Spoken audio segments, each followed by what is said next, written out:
Encuesta. Arranca la encuesta de Jugando Pelota Dura, pendiente. Junio es mes de encuesta de Jugando Pelota Dura. Esta semana vamos a empezar a dar datos importantes sobre todos los temas que vamos a estar discutiendo en esta encuesta, entre ellos la Universidad de Puerto Rico. Vamos a analizar el futuro de la Universidad de Puerto Rico, usted podrá participar. Y vamos a hablar también de la nota que usted le da a las entidades gubernamentales en estos primeros 500 días de administración que van. Con eso vamos a arrancar a jugar pelota dura. Tenemos información suficiente. También vamos a hablar de la transparencia, señores, de la transparencia del Departamento de Justicia cuando se reclama información importante sobre los casos, y vamos a hablar también hoy sobre la educación especial en Puerto Rico, las prioridades del gobierno de Puerto Rico y la educación especial del país. Con eso arrancamos a jugar pelota dura.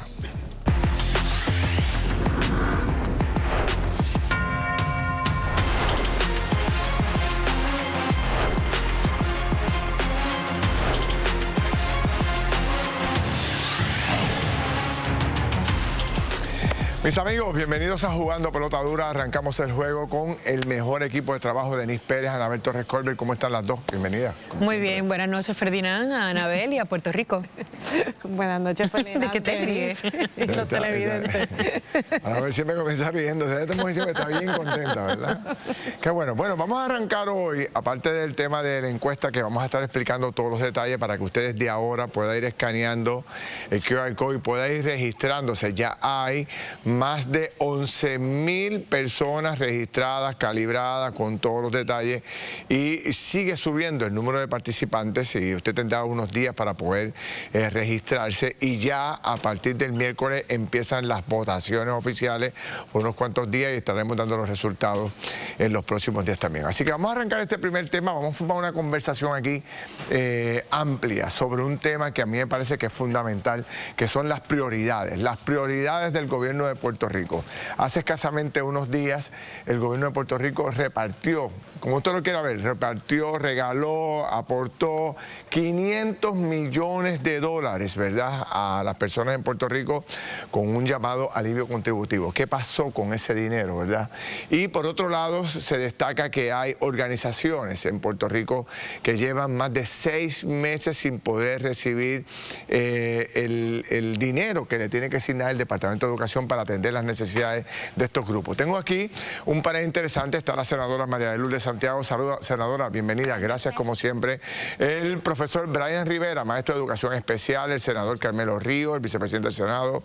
También el licenciado Ibrahim Casiano, trabajador social, y Luis Javier Hernández, el senador del Partido Popular. Gracias a los 5 por estar aquí. Buenas noches. Vamos a hablar ampliamente de esto. Bendición a don Carmelo y doña Lidia, para no quedarme fuera. Muy bien.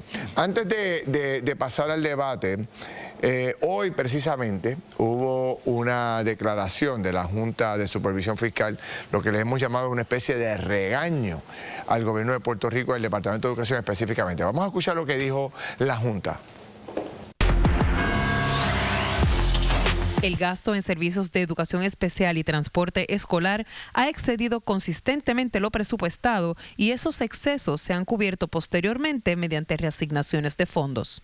El problema no es falta de asignación de fondos, es que el Departamento de Educación no ha estado administrando adecuadamente los recursos disponibles. Esa es parte de una carta de ¿cuántas páginas, Denise? 11. 11 páginas envió la Junta de Supervisión Fiscal, básicamente regañando al Departamento de Educación.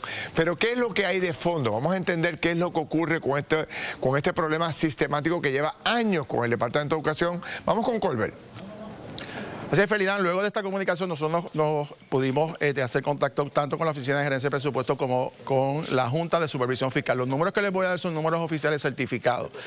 Por cierto, el gobierno de Puerto Rico envió o solicitó las reasignaciones en 3 ocasiones. La primera fue a finales de marzo, la segunda fue a final de abril y la última fue el viernes pasado. Así que decir que esto se atrasó por burocracia no necesariamente fue así. Esos son los hechos. Además, lo que está ocurriendo es un asunto gerencial. Por eso es que quiero sacar a los niños aparte, porque los niños tienen un derecho constitucional a su educación, y los niños de educación especial es una prioridad para cualquier gobierno. Así que ellos son los que tenemos que atender de manera prioritaria, y la pregunta es esa: ¿cuáles son las prioridades del gobierno de Puerto Rico? Si sabían que había una deuda de 130 millones de dólares de estos meses particulares, ¿por qué en vez de utilizar, en vez de esos 558 millones, quizás 400 y los otros 150 invertirlo en educación especial? Pues no sabemos. sabemos. Pero miren de qué es lo que estamos hablando. Primero, para que todo el mundo esté claro de lo que estamos hablando, de la magnitud de esta situación. Estamos hablando de un presupuesto que le impacta al fondo general. Aquí, en este programa particular que vamos a hablar ahora, no hay fondos federales, le corresponde al gobierno de Puerto Rico de sus fondos estatales, 240 millones de dólares. ¿Qué es lo que está ocurriendo? Para que tengan una idea, el total de estudiantes que hay en el departamento registrados, uno cerca de 235 a 240 mil estudiantes, hay alrededor de 109 que tienen básicamente diferentes categorías o servicios o necesidades, pero bajo la clasificación de estudiantes de educación especial. De ese, bajo el departamento de educación, es decir, los que están en las escuelas son alrededor de 89 mil, que el costo anual promedio es de 7 mil dólares. Pero ¿qué sucede? Hay unos niños que tienen unas necesidades mucho mayor, mucho más complicadas, ¿no? Que necesitan unas atenciones muy especializadas, y tenemos en esa cifra cerca de 2.400 estudiantes que el costo promedio por estudiante son 50 mil dólares. Esto es un asunto verdaderamente serio, porque miren esta gráfica que les voy a presentar ahora, cuál es el problema que está ocurriendo. Fíjense que entre el 2010 al 2026, es decir, en 16 años, la reducción poblacional fue de 18%. Casi uno de cada 5 estudiantes salió del sistema, es decir, no está dentro de la población de educación especial para esta categoría. Pero fíjense los costos, cómo aumentó, 102%. Es decir, a pesar de que habéis bajado la población, el costo subió, lo mismo de la tarjeta de salud. Y lo que ocurre es que el gobierno, los fondos que tiene, no dan abasto para los servicios. La pregunta es, ¿qué está ocurriendo? Que mientras hay menos población, pues evidentemente no tenemos los fondos suficientes. Yo les voy a hacer más o menos, para que ustedes entiendan, una pequeña, yo diría aquí un pequeño dibujito para que ustedes entiendan. Estamos hablando de 3 sectores importantes, ¿verdad? Estamos hablando de lo que son los niños que están aquí, el gobierno que está aquí y estas escuelas privadas, que para que tengan una idea, estamos hablando de cerca de 159 entidades privadas. Esto que está aquí, nuestros niños, son las prioridades. Esto es la concentración que debe estar. El problema es entre el gobierno y estas empresas. ¿Por qué? Señores, está el gobierno pagando unas cantidades multimillonarias y hay múltiples entidades que no tienen ni contrato. Eso es para empezar. Y el gobierno tiene que mejorar sus prácticas gerenciales. Están facturando y mandando a la educación cantidades exorbitantes de dinero, muchas meritorias, otras que no se han auditado. Entonces, cuando la Junta dice hay que ponerle controles, tiene toda la razón. El Departamento de Educación tiene que ponerse al día y tiene que fiscalizar a muchas de estas escuelas, porque lo cierto es que hacen un servicio extraordinario, pero la realidad es que el sistema, al ritmo que va, en los próximos 2 a 3 años, el gobierno no va a tener el dinero para pagar un servicio que evidentemente se está multiplicando en gastos mientras la población hay una reducción. Por lo tanto, este es el momento de poner la casa en orden, de establecer contratos multianuales de costos fijos en la medida que sea posible para evitar aumentos desmedidos que provoquen descuadres presupuestarios, y bendito, en educación se tienen que enderezar, porque esto no puede ser cada 6 meses el mismo problema, porque ¿quién se afecta? Nuestros niños, que son indudablemente la prioridad de todo gobierno y del pueblo de Puerto Rico. Pasamos con Felidán. Gracias, Jorge. Ayer una señora me para en un hospital, me jala por el brazo aquí, me detiene, me dice: Felidán, ¿cuáles son las prioridades de Puerto Rico? Yo soy madre de un niño de educación especial. ¿Cómo es que repartimos 500 millones de dólares en alivios y en 20.000 cosas y a este grupo en particular no le llega el dinero? ¿Dónde están las prioridades de este país? ¿Cuáles deben ser las prioridades? ¿Pudo haber el gobierno de esos 500 millones, como decía Colbert, sacado una partida para quizás no pagar los 100 millones, pero sacar 20, 15, 30 millones y apagar un poco el fuego de lo que había estado ocurriendo allí? ¿Podía el gobierno hacerlo? Pero es que es mucho más complejo, Ferdinand, y yo creo que es importante Yo sé que es complejo el tema, lo sé, pero ¿a quiénes se les debe este dinero? Cuando el Departamento de Educación no tiene una ubicación para un estudiante porque no la quiere proveer, por ahí es que hay que empezar. El departamento dice: yo no voy a crear una ubicación para estos niños con diagnósticos complejos, yo los voy a enviar a una escuela privada. Y esas escuelas privadas tienen un costo altísimo, en algunos casos justificado, en otros casos no. Además de eso, el departamento, si no puede contratar, le tiene que pagar a los papás el reembolso por los gastos incurridos. Pero esto pasa todos los años. Cuando yo estuve presidiendo la Comisión de Educación Especial, por ejemplo, para el 2023, el departamento en aquel momento que yo hice esa vista tenía una deuda de 17 millones, pero lo que se había presupuestado ese año eran 6. Pues la matemática no da, y es lo mismo año fiscal tras año fiscal. ¿Pero es por falta de recursos? ¿O es por falta de no hacer las cosas adecuadamente? Ustedes conocen el tema de primera mano. Yo lo conozco de primera mano. De hecho, por ahí está Victoria Sofía, que terminó sus clases. Ella es de la corriente de educación especial. Yo lo vivo hace ya 15 años. Así que entiendo el sufrimiento que pasan los padres cuando se les dice que se les puede interrumpir una terapia. El servicio que dan estas instituciones es un servicio especializado. Victoria lo recibió hace como 3 o 4 años atrás. Ahora está en la corriente regular. Gracias a Dios se graduó de 8º grado. Pero para mí es frustrante porque nosotros hemos anticipado que esto iba a ocurrir. El año pasado, cuando se aprobó el presupuesto, yo creo que María Luz también lo había planteado, que la partida de educación especial se quedó igual. Y nosotros habíamos dicho cómo puede ser posible ante un escenario que los niños de educación especial siguen subiendo, siguen incrementando y el costo sigue subiendo, como el Departamento de Educación pone menos dinero. En esta ocasión hay 109 millones de dólares menos en el Departamento de Educación y en la partida de educación especial se quedó exactamente igual. Así que si ahora estamos viviendo estos momentos, prepárense que va a ocurrir exactamente lo mismo el año que viene. ¿Qué hay que hacer? Reprogramar los fondos. Esto es un presupuesto que tiene 85 millones más, pero no tiene ni un centavo más para educación especial. Carmelo, estamos en este preciso momento en el proceso de confección del presupuesto que ya tiene algunas anuencias de la Junta de Supervisión Fiscal. ¿Qué hay que hacer para que esto no vuelva a pasar? Esta carta son 11 páginas, pero son 11 páginas cada una con 2 o 3 regaños. Mira, y es de los asuntos presupuestarios que claro, y es cíclico. No se arreglan. Esto es algo que es previsible que va a pasar. Donde yo creo que está el problema, y Colbert lo dijo ahorita, pero pasó por debajo del radar, es que hay 109,000 niños diagnosticados de educación especial. ¿A usted no le está sospechoso que eso es demasiado? Y lo que planteo es, yo que voy a las escuelas con mucha frecuencia, que muchas veces los padres plantean, mira, pusieron el nene mío en educación especial, pero precisamente él no lo es.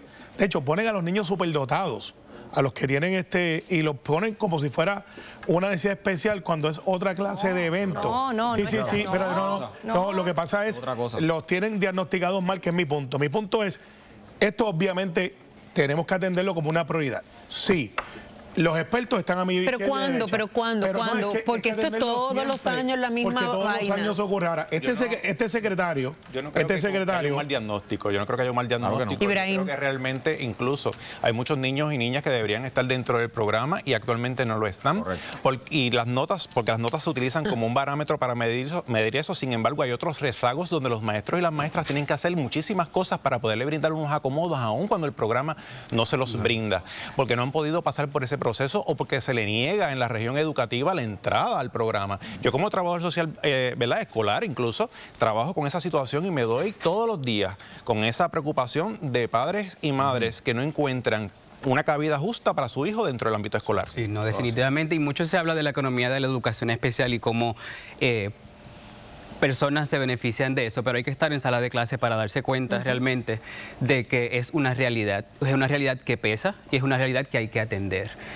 Cuando uno está dentro de una escuela es que se da cuenta que la estadística, ahora mismo en mi escuela el 51% de la población está en el programa de educación especial. Pero vamos a ver eso, Aquí yo veo, ok, perfecto.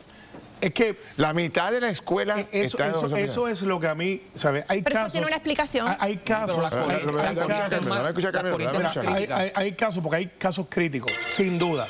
Lo que pasa es que yo que visito la escuela me rehúso a pensar y estuvo con niños. De hecho, yo tuve un programa de control de obesidad infantil donde tuve un review. Impactamos 60,000 niños en 3 años.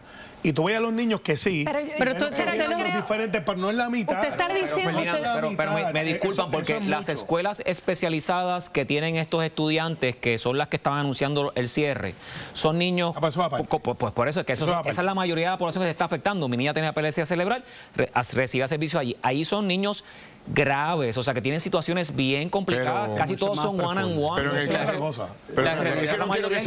No quiero que se quede una duda en el público. O sea, cuando el profesor dice que la mitad de su matrícula en la escuela es de educación especial, ¿es que es una escuela de educación especial? No, es una escuela regular. Entonces, lo que plantea Carmelo es, ¿cómo es posible que la mitad que están mal diagnosticados, es lo que dice? Yo creo que una posible explicación es la siguiente. Hay unos casos que indiscutiblemente, y ahí están los 11 diagnósticos, si tú tienes perlesía cerebral, síndrome de Down, o sea, hay unos casos que evidentemente, autismo, pero hay unas categorías como por ejemplo, problemas específicos de aprendizaje, que es una definición muy clara, pero ¿de qué resulta? Hay una cantidad importante de niños y niñas que no están desarrollando destrezas esenciales en los primeros grados. Cuando tú tienes un niño o una niña que llegó a tercer grado con unos rezagos tremendos en lectoescritura, en destrezas básicas, en destrezas motoras, eventualmente va a desarrollar todas las características de problemas específicos de aprendizaje. Pero eso no es un problema entonces de que el sistema desde temprana edad no está haciendo el trabajo adecuado y que por eso están desarrollándose con esas lagunas. Bueno, o sea, no es entonces un asunto... Es una carencia de servicio. El Departamento de Educación, cuando se aprueba un remedio provisional, es porque el Departamento de Educación fracasa, no tiene los servicios y tiene que ir... Está bien, pero yo tengo niños sin mayores problemas a los 5 o 6 años y veo que no están según su edad aprendiendo. ¿Qué hace el departamento? ¿Cómo es que llegan de una categoría a otra? Entender que es por un problema de aprendizaje. También. Esto no depende solamente del sistema educativo de Puerto Rico, esto depende de la familia, de la comunidad y cómo todos esos ambientes propician que este proyecto de vida siga evolucionando. Y cuando vemos que hay un reto mayor y un desafío mayor, es cuando tenemos que hacer un referido y levantar bandera. Yo me llevo la impresión aquí, y yo creo que el público también, y quiero tratar de aclararlo, de dejarlo todo claro, porque quiero entrar ahora en el tema de las prioridades, pero si ese es el ejemplo de su escuela, y Carmelo dice, levanta bandera. Oye, ¿cómo es posible? Es que esto es lo que está ocurriendo a través de Puerto Rico. La mitad de las escuelas, la mitad de la población estudiantil de las escuelas es de educación especial. Es así. Y buena parte, vamos a aclarar esto también, buena parte de los estudiantes del programa de educación especial están en corriente regular, entre el 60 y pico y el 70. Y tenemos a maestros y muchos no están atendidos. Que tienen la mitad de sus estudiantes con necesidad de acomodo. Tengo que pausar. Entonces, quiero saber cuál es la... ¿Cómo se calcula esto? Me imagino que es la pregunta de Carmelo. Carmelo dice, ¿cómo es posible esto? Y me imagino que en las casas la gente está diciendo que estamos... Déjame hacer una pausa. Regreso con más sobre esto y también con el tema de cuándo vamos a poner la educación en prioridad. Porque dinero ha habido. Regalamos 500 millones hace unos casos meses, unos días. Vengo rápido, voy con Kimberly y regresamos rápido a jugar pelota ahora. Gracias, Ferdinand. Y la gente en nuestra página de YouTube también está indignada. Lourdes Hollado dice, esto da coraje e indignación. Quédese con nosotros porque el PPD demanda a justicia por no otorgar acceso a precisamente todos estos casos. Quédese con nosotros porque vamos a estar analizando este y otros casos que son sumamente importantes para Puerto Rico. Así que usted, por favor, no se retire, que venimos con mucho más. Y habrá otra baja en el gabinete de la gobernadora. Citan a director de agencia a rendir cuentas al Senado, le decimos en solo minutos. Además, altos costos ponen en jaque los servicios de salud para pacientes. Jorge Colbert nos lo cuenta en Lo que no te dicen.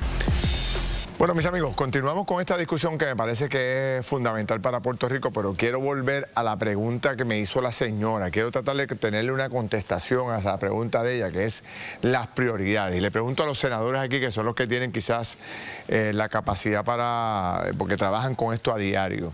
¿Pudo el gobierno de Puerto Rico, es la pregunta, es sencilla, ¿pudo el gobierno de Puerto Rico, de esos 500 millones, como decía Jorge Colbert, sacar una partida para resolver? Porque aquí, como decía el senador, esto es muy complejo, pero tener a empleados por 6 meses sin cobrar es una barbaridad. Y yo no digo, quizás no está todo el dinero, pero pudimos haber separado una cantidad para apagar un poco el fuego a lo que la Junta terminaba de decidir. ¿Podía el gobierno de esos 500 millones que regaló separar una partida para atender la crisis y establecerlo como prioridad, sí o no? Pero evidentemente podía. Lo que pasa es que pero todos los años, porque es que de nuevo hay que pero lo que quiero saber sobre este momento. Los chavos siempre acaban apareciendo. Claro, en algún sitio están. Estoy de acuerdo con tu premisa, no se ha regalado. Bueno, pues usemos otro término. Fue dinero que nosotros pagamos en vamos a usar el término de alivio contributivo. En vez de darlo de alivio contributivo, lo pudo haber separado una partida para ayudar a la gente que tenía necesidad. La contestación para eso y otras necesidades es sí. Es sí. Mi contestación a eso es que se pudiera haber resuelto, pero ahora comida para hoy, hambre para mañana. La razón principal cómo se resuelve esto es presupuestándolo. Es entendiendo que esa partida va a seguir creciendo y que obviamente con unos controles, pero tiene que ponerse en el presupuesto. Si no se pone en el presupuesto, vamos a seguir teniendo los mismos problemas. Y haciendo mira, aquí se pagaba 60 millones de dólares al año por un síndico federal que no sirvió para nada. Ninguna práctica contable del departamento ha evolucionado. Licenciado, gran parte de esa población que está allí son por servicios que se facturan por pacientes bien críticos. Mi propuesta es que se sea más específico o más regulado, el que se pueda flexibilizar, el que por ejemplo un estudiante one-on-one que cuesta muchísimo. Esos son donde realmente el departamento tiene que fiscalizar. Ponderar si el dinero se podía utilizar o no, yo creo que también es quitarle del bolsillo a la clase trabajadora una parte que para ellos también es importante. Por eso plantea prioridades. Que por cierto, muchos de ellos también tienen hijos dentro del programa de educación especial. Yo creo que verdaderamente sí está la respuesta está en presupuestar verdaderamente esos fondos, en ser, ¿verdad? Habidos con el manejo de los fondos en otras partidas que se utilizan dentro del departamento. Yo te digo que lo que me sobrepasa, ¿verdad? El sentido común es que cómo es que tenemos menos estudiantes, hay menos escuelas y aún así que gastamos más en vez de simplemente mejorar para la población que hay con los mismos fondos. Que estos estudiantes, ¿verdad? En este caso son compras de servicios, donde el COMPU, el Comité de Programación y Ubicación, determinó que el Departamento de Educación no tiene los recursos idóneos para atender ese caso. Recursos humanos, estamos hablando de recursos humanos. Pero como gerencia, pero espérate, pero como gerencia. Se van a costo público. ¿Cómo se gerencian unos fondos si tú no tienes la gente ni los programas para hacerlo? Denise, la contestación, Colbert ahorita también la dijo en su introducción. Aquí tú tienes entidades que quizás no tienen contrato. Pues se supone que como gobierno la supervisión tiene que ser la auditada de que si tú estás dando el servicio, si hay una competencia, si hay la necesidad, y entonces tratar de acortar ahí, no cortando servicios, sino exigiendo que se haga para lo que se contrata. Pero los casos que no tienen contrato son los mínimos, eso es un mecanismo de emergencia. La realidad es que el departamento tiene maneras de contabilizar cuánto va a necesitar. Déjame dar a otra experta tema. Aquí está Joyce Dávila. El presupuesto. Yo creo Doña Joyce, venga para acá, que es madre de un menor con autismo y también es la directora ejecutiva de la Alianza. ¿Cómo estás, directora? Muchas gracias. Directora de la Alianza de Autismo de Puerto Rico. Digo, déjeme separar un poco, porque es que Carmelo sembró una preocupación que me parece que es legítima. ¿Cómo es que se llega al nivel de que la mitad de la población estudiantil es de educación especial? ¿Cómo se hace eso? Bueno, yo le puedo decir del autismo. El autismo en el 2012-2013 eran 3.000 estudiantes. Ahora mismo son 17.000 estudiantes. Wow.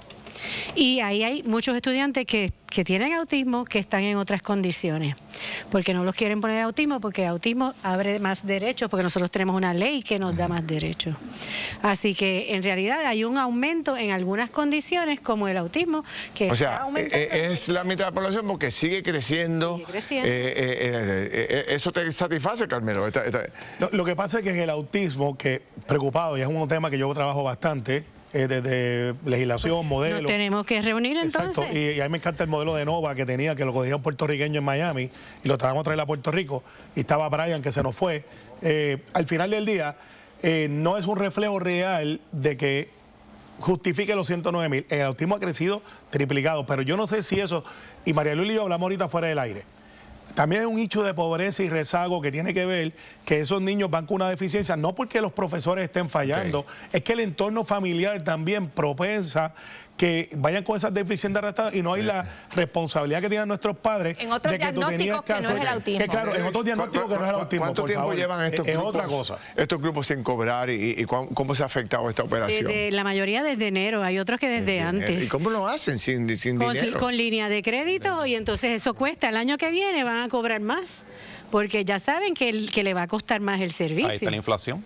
O sea, pero no, y que ellos están pagando intereses por eso. Pero lo más importante aquí es que son vidas. Y son madres solas, 80% por lo menos en el autismo, y mucho más, muy parecido al resto de educación especial.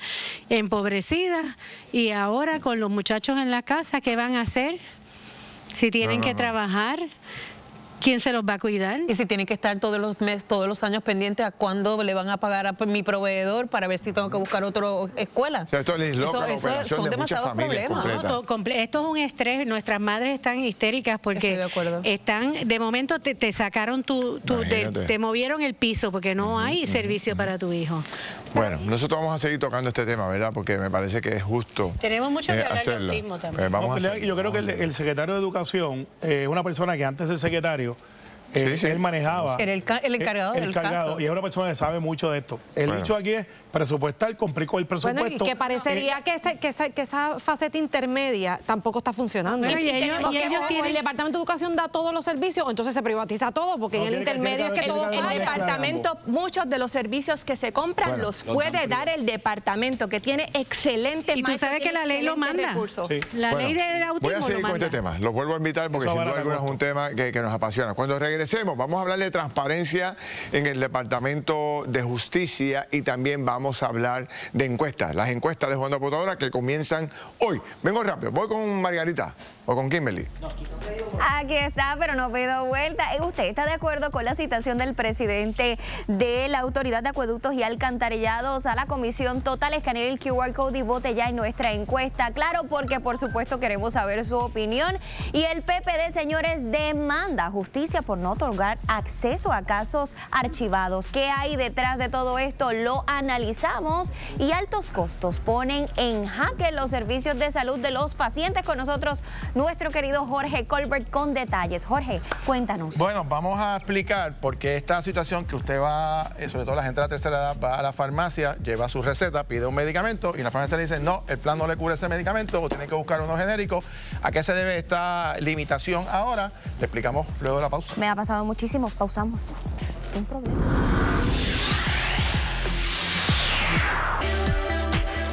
Bueno, vamos a seguir este diálogo y vamos a cambiar de tema, pero sigo con los senadores María de Lourdes, Carmelo y Luis Javier, Anabel y Denise, y vamos a hablar de los archivos misteriosos.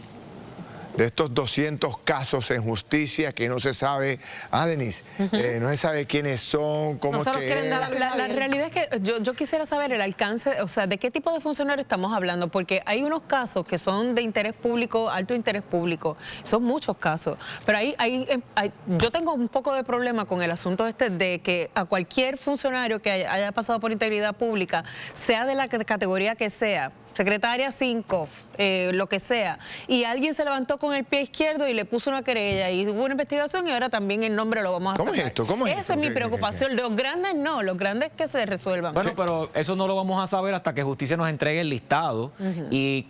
Lo que pasa es que Justicia en este caso creó una orden administrativa el año pasado, sospechosa porque a los 30 días archivó el caso de Susan Roy.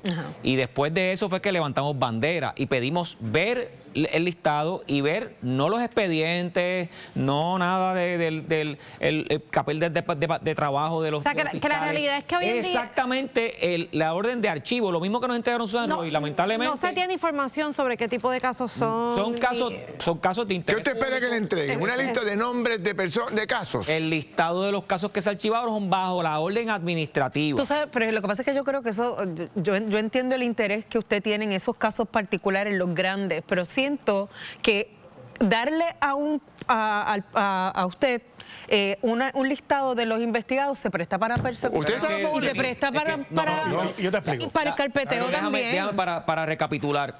Esto es parte esencial de la capacidad que tiene un senador de investigar. Nosotros no estamos en una resolución de investigación, estamos pidiendo la información para evaluar la información y después decidir si se abre una investigación. ¿Cómo tuvo la votación? ¿Dividida? La votación para la petición de información unánime. Unánime, sí, ¿Unánime? Sí, pero mira lo que pasa. Porque hay una diferencia a lo que pide el compañero de su reclamo judicial. Estos no son casos.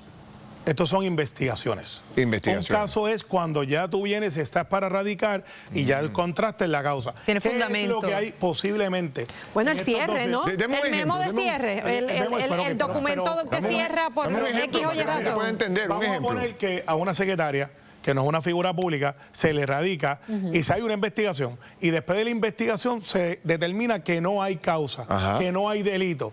Ese puede ser un caso. Ese puede ser un caso. Entonces, estos no son casos de la administración de Jennifer González. Son casos de 5 años para atrás. 2 años. Que estuvieron dos años en la fórmula, pero hay casos de 5 años para atrás que no se han hecho nada porque no tienen evidencia. Porque no se bueno, pero para todos los efectos, entonces es este informe cerrando tal cosa por esta razón. Pero mira el problema hay una forma intermedia. Hay una forma intermedia. ¿Qué sería cuál? Se puede a través de un proceso como de una reunión ejecutiva que no sea abierta al público, que la información no se divulgue, que se entregue la ¿Pero qué gana el país con esto? ¿Qué es lo que gana Puerto Rico con esto? ¿Qué gana? No, sí, pero yo creo que hay algo importante. ¿Pero qué gana? No, porque después de lo que pasó con Susan Roy y del toallazo, todos y todas tenemos la impresión de que si ese se coló, igual hay 10 más, igual hay 15 más. Es una impresión y que tengan igualmente funciones públicas en este momento y desconocemos que en un momento fueron investigados. ¿Sabe lo que pasa? No, es que crea la duda, Carmelo, crea la duda por el precedente. Mira lo que estamos pretendiendo hacer. Esto no lo ven ni senadores ni representantes, esto lo ven fiscales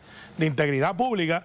Pero igual que el caso de la Secretaría de la Familia, entonces, exactamente igual. La Familia, por más que brinquen, salten, julepeen, ahí hubo fiscales de los que estuvieron antes y los que lo vieron después. Y todos vimos muchos documentos. Entonces nosotros pero Carmelo, y por la controversia, perdóname, pero por la controversia pública de lo de la Secretaría de la Familia, se vieron documentos que claramente uno sabía que podían ir en una dirección distinta, y ahí es que está la desconfianza. Con mucho respeto. Que por eso es que entonces no se sabe cuántos casos y puede ser la opinión de otras personas, pero en los hechos, los que somos abogados, yo creo que aquí hay varios que somos abogados, casi todos, no funciona así. En el sistema de justicia funciona que tú tienes la presunción de inocencia hasta que no se pueda probar lo diferente. Pero entonces, es que nadie está hablando de culpabilidad, sino de si se investigó o no. Ahora, mira el caso, viene el compañero y dice, déjame ver los nombres. Ah, mira, ahí está el alcalde. Pues déjame ver ese, porque ese me interesa, porque es una figura pública, para ver si encuentro algo. Y entonces mi pregunta es, ¿cómo se va a hacer entonces una investigación? El caso. Pero si tú tienes una evidencia, pero tomando en consideración lo que dices tú, Carmelo, ¿cómo entonces significa que si justicia archivó los casos, pues nunca el Senado de Puerto Rico va a poder observar y revisar nada porque ya caso cerrado? Por menos que eso, hace muchos años atrás, el Cerro Maravilla cerraron casos, y si no fuera porque el Senado insistió en ver los expedientes, no se hubiera tenido una investigación. Entonces, mira que plantea, aquí si alguien tiene una evidencia de un caso o una investigación, bueno, no son casos, que pueda reabrir, se debe reabrir. Todavía en el caso de bajo el estándar de Susan Roy, eso no y la presunción de que porque son fiscales van a actuar con total pureza. Ah, no, espérate, entonces ¿cuál es el sistema? No. Pero es que el sistema es la opinión. El Senado no puede claudicar en su gestión de fiscalizar, y esto es parte de la fiscalizar es una cosa, tirar un espagueti a ver si se pega en la pared es otra. Bueno, si tú mismo lo aprobaste también, No, pero para lo que estás buscando, si aprobaste la petición, no te puedes echar para atrás. Para que te dé el no eche para atrás, yo no soy como ustedes. Está echando para atrás, Carmelo. No, allá lo echas para atrás, son otros. Esto es sencillo. Si tienes ¿aprobaste la petición o no aprobaste la petición? Si tienes evidencia de alguien que cometió y se le archivó una investigación, este es el momento. Aquí algo huele mal. Alguien quiere esconder. Esa es la realidad, sí. Porque si no la información. En esa investigación, cuando regrese, hay muchos populares. Que haya lo que sea, que el país sepa la verdad. No, porque haya lo que sea, que el país sepa la verdad. Cuando regrese. Este lunes está bueno. No puede haber impunidad. Bueno, voy a pasar con... No puede tener impunidad. Señores, me tengo que ir. Hasta luego. Gracias a los tres, se los agradezco mucho. Cuando regresemos, vamos a hablar de la encuesta. ¿De qué se trata? ¿Cuáles son los temas? Venimos con eso rápido. Adelante, Kimberly. Gracias, Ferdinand, pero tenemos que saber la opinión de la gente. La encuesta, claro, 91% dijo que está de acuerdo con la citación del presidente de la Autoridad de Acueductos y Alcantarillados a la comisión total. Gracias a todos por participar y quédese con nosotros porque cambiamos de tema. Altos costos ponen en jaque los servicios de salud para pacientes. Jorge Colbert nos cuenta al regreso en lo que no te dicen. Ahora voy contigo, Ferdinand, adelante. Bueno, mis amigos, lo que no te dice nadie sobre encuestas y sobre salud, te lo dice Colbert. Adelante, Jorge. Bueno, vamos a hablar de los costos de los sistemas de salud para que vean la magnitud de lo que estamos hablando. Primero, de los 3 millones de habitantes en Puerto Rico, más de 2 millones de personas tienen plan médico, ya sea público o privado. Si usted está en el sector privado, para que tengan una idea, entre fondos públicos y fondos privados, el total de dinero que se invierte en los sistemas de salud son 15.000 millones de dólares, 15 billones de dólares. Pero vamos a hablar de la reforma del Plan Vital, que es el que se establece para la gente indigente en Puerto Rico. Miren la situación particular y quiero que vean, para poderles explicar por qué es que se ha ido complicando, ¿verdad?, toda esta situación financiera. Para el año 2000, la población que tenía 60 años o más, es decir, la población de la tercera edad, era alrededor de 550.000 habitantes, hace 26 años atrás. Ahora, cuando hay menos población, en términos de gente, ¿verdad?, en Puerto Rico, que ha bajado significativamente. Sin embargo, las personas de 60 años o más para el año 2025 habían aumentado a 940.000 personas. Quiere decir que hay un aumento prácticamente casi de 400.000 personas. Es irónico, ¿verdad?, que mientras baja la población en términos globales, para este grupo en particular aumenta. Si aumenta la población de los 60 años o más, quiere decir que aumentan los gastos por servicios médicos. ¿Cuál es la situación particular? Bueno, que desde el año 2023 y 2024 hubo unos cambios en la reforma y ahora mismo la Asamblea Legislativa, en Cámara y Senado están investigando porque hay esta situación y les voy a explicar lo que está ocurriendo. Cuando usted va a una farmacia y entrega una receta, ¿verdad?, que le dicen, no, ese medicamento no lo cubre porque el plan ha cambiado, etcétera, etcétera, es un asunto estrictamente financiero. Al día de hoy, las 4 compañías que tienen la reforma de salud, que es Triple S, MMM, First Medicare y Menonita, estas últimas 2 son las únicas 2 hermanos puertorriqueñas, las otras 2 ya están asociadas a compañías en Estados Unidos, tienen una deuda global con el gobierno de 33.8 millones de dólares. Le deben al gobierno, al hospital universitario, al cardiovascular y al municipio de San Juan. Esa cifra, que es una cantidad significativa. Cuando usted le preguntó qué es lo que pasa, por qué las aseguradoras no están pagando, miren qué fue lo que ocurrió entre el año 2023 y 2024. El gobierno de Puerto Rico en el 2024, estas cosas no se lo dijeron, ¿verdad? A veces estamos criticando a las aseguradoras, yo soy el primero que las critico aquí, pero también hay que ver el otro lado de la moneda. El gobierno de Puerto Rico aumentó todos estos servicios, salud en el hogar, hospicio, equipos médicos duraderos, transportación médica no emergencia, que tuvo un costo el primer año de 110 millones de dólares. Para este año se proyectó cerca de 200 millones y no vino el gobierno de Puerto Rico a darle el dinero hasta prácticamente un año y pico después. Eso tuvo un efecto sobre las aseguradoras que tuvieron que hacer recortes porque le impusieron unos gastos y no le dieron el dinero para financiarlo y eso ha provocado toda esta disputa. Ahora mismo estas 4 empresas, según ha certificado el comisionado de instituciones financieras, perdón, el comisionado de seguros ha certificado que todas tienen el capital para operar y es muy probable que se mantengan por hasta el año que viene, que es cuando se revisan los ingresos del gobierno federal. Quiere decir que las aseguradoras y el gobierno se tienen que sentar para bajar los gastos, pero particularmente mejorar los servicios a la ciudadanía, sobre todo los medicamentos, que es la prioridad para la gente de la tercera edad, y nosotros sobre este particular vamos a continuar durante las próximas semanas hablando sobre esto. Colbert tiene datos ahí por todos lados. No para. ¿Dónde tú consigues toda esa información? Mira, Jorge, vamos a orientar un poco a la gente sobre la encuesta. Que hoy nuevamente la gente tiene la oportunidad de volver, de continuar inscribiéndose. ¿Ya cuánta gente hay inscrita ahora mismo? Ya hay, bueno, han entrado sobre 8.000, 20.000 personas, pero calibradas, que la verdad son las personas que tenemos el retrato electoral como de Puerto Rico, ya cerca de 11.000 personas. Hoy ya está abierto, usted puede entrar, ahí está la dirección y el código de barra que usted puede entrar y van a hacerle unas preguntas iniciales. No se le pide el nombre, es anónimo, pero se le pide datos suyos, donde usted vive, la edad, el género, para poder hacer las calibraciones correctas. Y a partir de este miércoles entonces se abren las preguntas y tenemos preguntas, mira, bien controversiales, bien interesantes, que vamos a estar haciendo durante toda esta semana. Vi una pregunta sobre la Universidad de Puerto Rico, sobre el futuro de la Universidad de Puerto Rico. Así, vamos a hablar de la universidad, vamos a hablar de evaluaciones de diferentes instituciones, de sectores, cómo se integran en la discusión pública, vamos a hablar, bueno, ya la verán, vamos a tener noticias a partir de la semana que viene. Por ejemplo, ¿cómo usted valora el desempeño en estos primeros 500 días de administración de las principales entidades gubernamentales públicas? Así que me parece que está interesante la encuesta. Esto va a dar mucho de qué hablar, el pendiente. Entre ahora, regístrese, meta todos los datos para que usted pueda estar calibrado y pueda formar parte de la opinión de esta encuesta. Completamente gratis. Bueno, vamos a hablar de una persona que se ha dedicado en los últimos años a escribir sobre la historia de Puerto Rico y nosotros le llamamos como un paladín de la historia. Vamos a ver la historia ahí. Las almas grandes no tienen uso personal. tienen uso representativo de los propósitos desinteresados y creadores a los que su propia luz las dedica. Así es el alma de Jesús Piñero.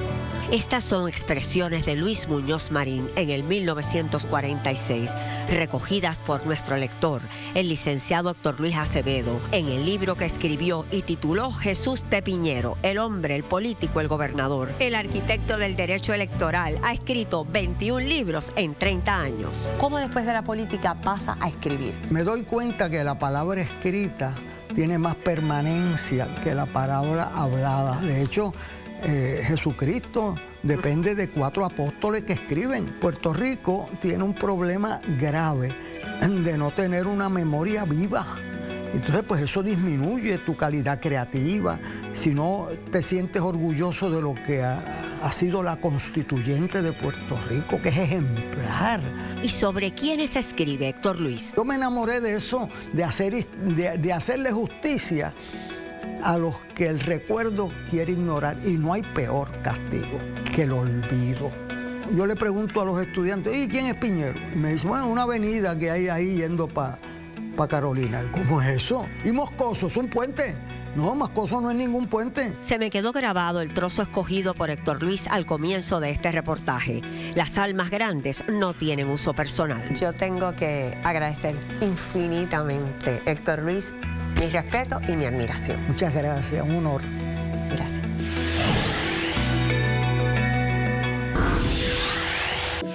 Derek Lucas tiene 15 años, nació en Camuy, Puerto Rico. Es un joven con el color típico del puertorriqueño, tostadito por el sol. Su pelo ondulado y una amplia sonrisa enmarcan la cara de Derek. Crece con el amor de los suyos, por lo que les compartimos una pasada fiesta de cumpleaños, rodeado por el amor de sus padres y hermanos.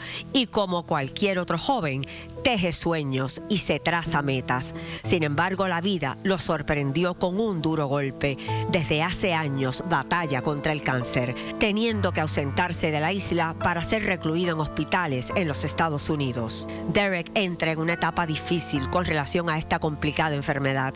Necesita la ayuda de todos para poder recuperarse recibiendo los mejores tratamientos. Jugando Pelota Dura está con Derek, y si usted puede ayudarlo, por favor envíe su donativo a través de la ATH móvil 787-216-2495. No suelte de la mano a Derek, porque la solidaridad de un pueblo es como la oración poderosa.